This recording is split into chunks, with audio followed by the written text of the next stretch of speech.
to the SSL here at the Next Gen Arena. My name is Valdez. Joined with me is Moonglade. Hello.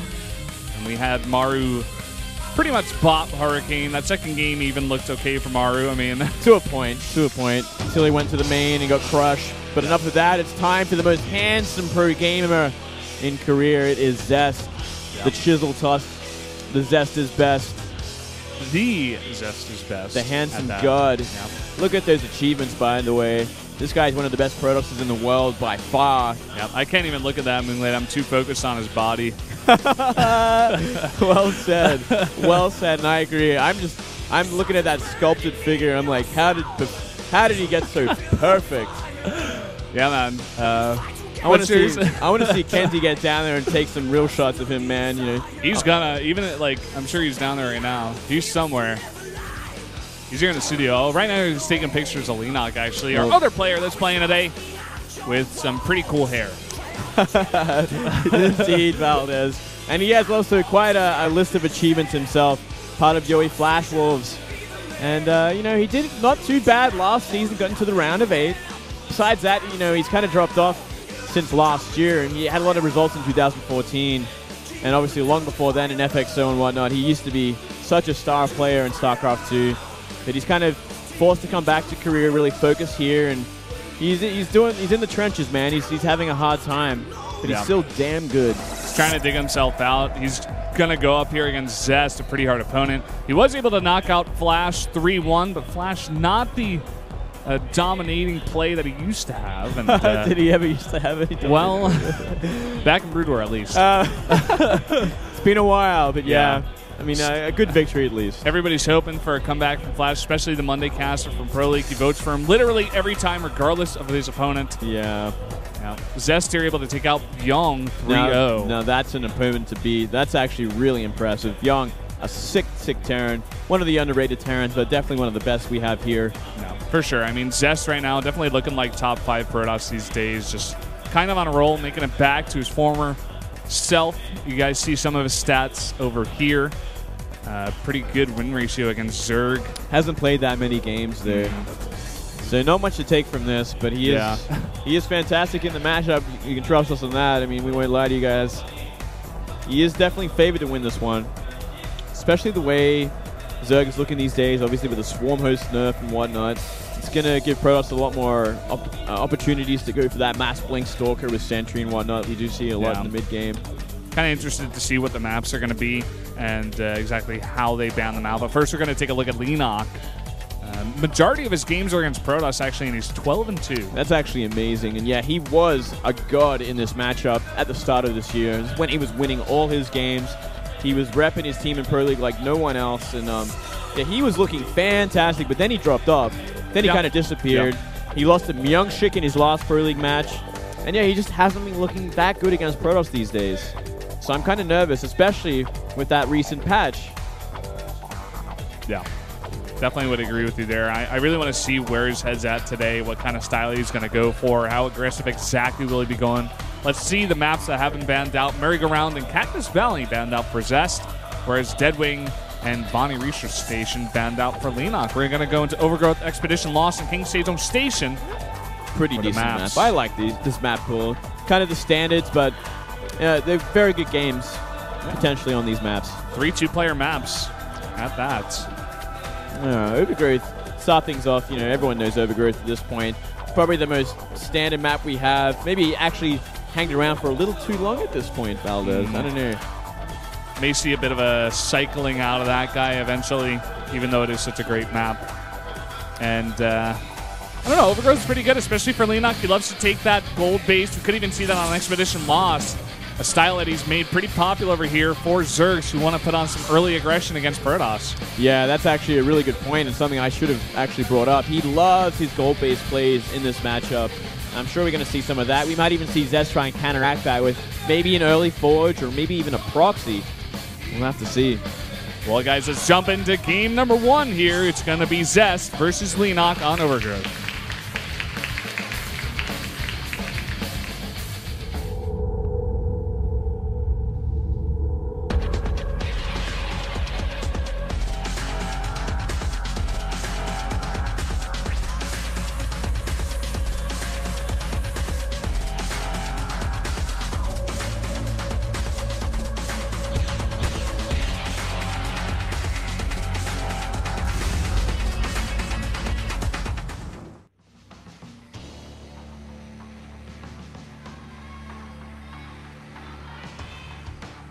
Here in the top right, in the blue, our Protoss player from KT Rolster. It is Zest.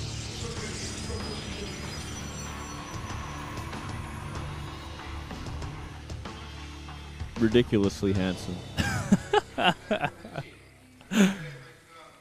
Well said. Down here in the bottom left, we do have Leenock. Uni Zerg in this group. Got quite the match.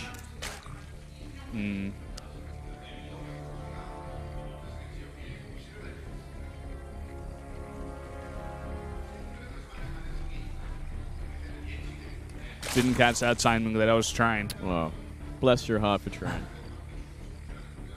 Says they're going to meet again in the final match. Wow. He has a feeling. Well, and you know what? I can kind of agree with that.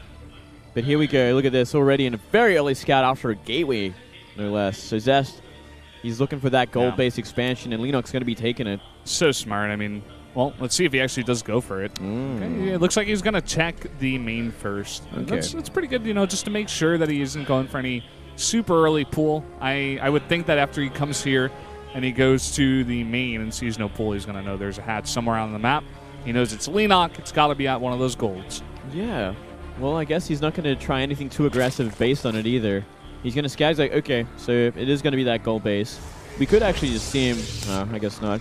My thought was like, what if he scouts the natural, sees nothing, scouts the main, sees nothing, throws down a forge and starts chrono boosting out zealots, and just goes for that gold base. You know, that could actually do something, but maybe that's a bad thing. Maybe that puts him too far behind. Maybe it's a little bit too much of an investment. Yeah. I think if you're Zest in this matchup, I think you're definitely the favored guy going up against Leenock. I mean, Leenock's a great opponent, but Zest definitely proven himself a little bit more. And for Zest, I think I'd just be like, okay, it's game number one. Let's not do anything too crazy. I know what he's doing. I can play standard and just try to punish him for what he's doing a little bit later on. Yeah, maybe he thinks so. I can just play a standard game against this. Even if he takes the gold base, like I know what to do against it. I just have to play very careful style. And he's going to see it finally and be like, aha. He should have known this was coming a while away. So I have no doubt in my mind Zest has thought out this situation. He knows exactly what he has to do. Yeah. You're playing against Leenock in basically any kind of situation, best of 1, best of 3, best of 5. If you're playing on a map with the gold, you're almost definitely going to know that he's going to take it just because he does it so often. Never really gets hard counter for it though. Like I can't think of a time when someone Protoss is just like, well, I'm just going to counter rush you, or I'm gonna do something crazy. I guess it is kind of a hard situation to cannon rush as well when you think about it, because that's cannons at a gold. Like that's actually going to prove to be no strategic advantage if he cancels the hatchery and expands it like his natural or his third base. Yeah. So it is like it's got a number of layers on it, which makes it just a little bit harder for Protoss to kind of deal with it with a like early aggression or a rush. It's interesting. Speed coming out here for Leenock, and 2 extra gates added for Zest. Now, this doesn't necessarily mean a ton of aggression. It's only 3 gates. I mean, we already see some sentries popping out, and he could just be going for a third base. I think this has to be the third base sort of build. He's going to throw down a Stargate as well. So it probably is going to be Oracle into Forge, 3 gate, make a number of sentries, go for the third base, play it from there. I think a lot of sentries in this sort of situation is a great idea because you are going to be facing that gold base aggression from Leenock. And he does love to go for that mass roach attack. And Lings before that, we did see him get the very early Speedling upgrade. You could even, you might go for an Oracle into Void Rays as well, simply because of that as well. There's a lot of ways to go about it. There definitely is. Do you see a bit of a chrono boost on that Wargate research? He could go for a little bit of pressure with this first and then go for an expand. Still no Forge out of Zest. Poking out here now with this Mothership Core and a Stalker. But keeping that Sentry at home, wants to make sure he doesn't lose anything to some kind of big Zergling run by. 3 more Stalkers are warped in. Oh. This is interesting. And he's hiding them actually for now. Yeah. Leenock has no idea about this actually. So, well, I mean, he does have that Mothership Core. It does have enough energy for a recall, so he can be pretty aggressive. Run up here, find some damage, get a Queen. But there is a Spine here. And the Roaches are going to pop out at the gold. That is really, really nicely done by Leenock. 6. And he probably will have to turn around from this. and run all the way home. Doesn't have to recall though, which is, I guess, a good thing. Yeah, there's that Void Ray you were talking about. Look at this. Oracle's going to come in. There's only one queen. Yeah, he can do all the damage he needs to here. If he wants to. If he's paying attention, he's going to get 1-2. And one queen is just not enough damage to punish this Oracle from coming in and taking down a ton of drones. Oh. Bit of a miss micro, though, there from Zest. He definitely could have gotten at least 2 more drones, I think. Yeah, and we're actually going to see an all-in from this. Look at this. 4 more gateways on the way. Oh, my God. Plus Void Rays. I love this style. This is such a good idea against someone like Leenock, especially when you already see there's so many roaches on the map. And he even denies the Overseer from getting that scout. Yeah, that was an important one. If Leenock actually sees these many gates, like he makes Spore Crawlers, he makes Spines, he just makes a ton of Queen and Roach, crushes it. Then he knows for sure. Leenock has kept his drone count pretty low from this. He is making a round of drones right now, though, and a Hydra Den. He's looking to push towards that third base. He wants to make sure that there is no third base, or if there were, maybe just put on some pressure. He's going to know for now, and a lot of his units are actually out of position. Yeah, well, this is going to be a pretty hefty counterattack as well. I don't know if it's actually going to force Zest back. Zest could probably kill this base and recall back and save that Nexus. Well, most of course out of position, and he's actually going to force a big recall. Wow.